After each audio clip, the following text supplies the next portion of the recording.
Halo, saya Gian Agisenan Givari, PMG Ahli Pertama dari Unit Kerja Direktorat Gempa Bumi dan Tsunami.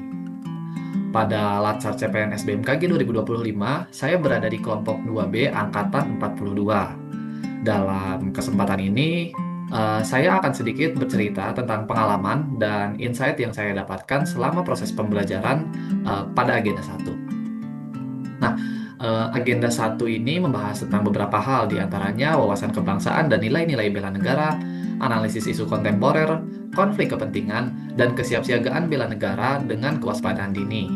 Pada pembelajaran Agenda 1 itu berlangsung dengan lancar, walaupun sepenuhnya kita laksanakan secara daring atau dalam jaringan.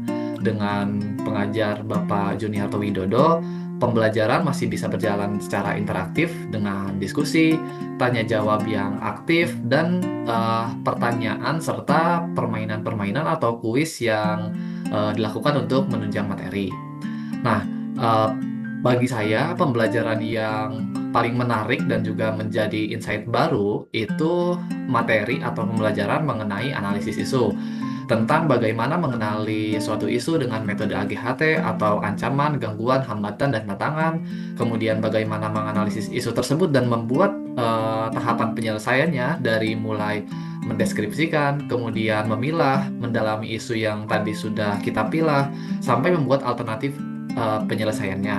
Nah, eh, salah satu yang saya highlight juga dan ini sangat menarik yaitu analisis isu menggunakan analisis Wishbone, di mana pada analisis ini isu akan dideskripsikan dengan menguraikan rantaian cabang penyebab dari mulai penyebab utama sampai penyebab-penyebab terkecil yang memungkinkan.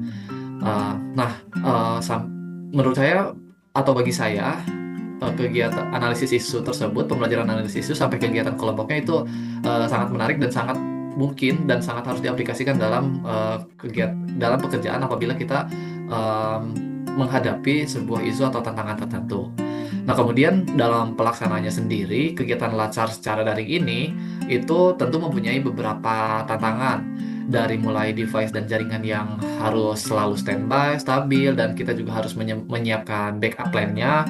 Kemudian fokus juga yang harus selalu tinggi, serta kegiatan diskusi.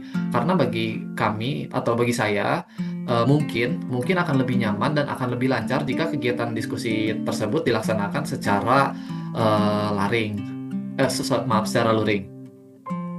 Nah, tapi terlepas dari tantangan tersebut, kegiatan pembelajaran pada Agenda 1 juga sudah sangat optimal dengan berbagai media interaktifnya. Sebut saja, tempo hari kita pernah menggunakan board, menggunakan suatu website Miro. Nah, mungkin hal tersebutlah yang bisa dicontoh dan ditingkatkan ke depannya apabila kegiatan dilaksanakan secara daring. Saya juga sangat senang dengan kegiatan berkelompok.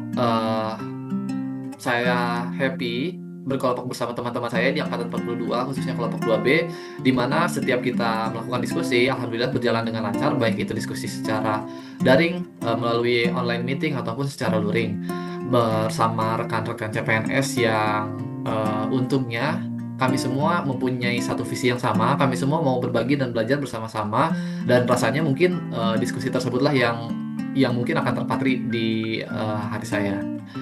Nah, selanjutnya saya juga masih ingat pada awal pembelajaran Agenda 1 ada satu pertanyaan pertama yang saya keluarkan di awal pembelajaran, yaitu mengenai apakah masih relevan pembelajaran bela negara dengan metode yang digunakan untuk saat ini pada kondisi dan situasi saat ini.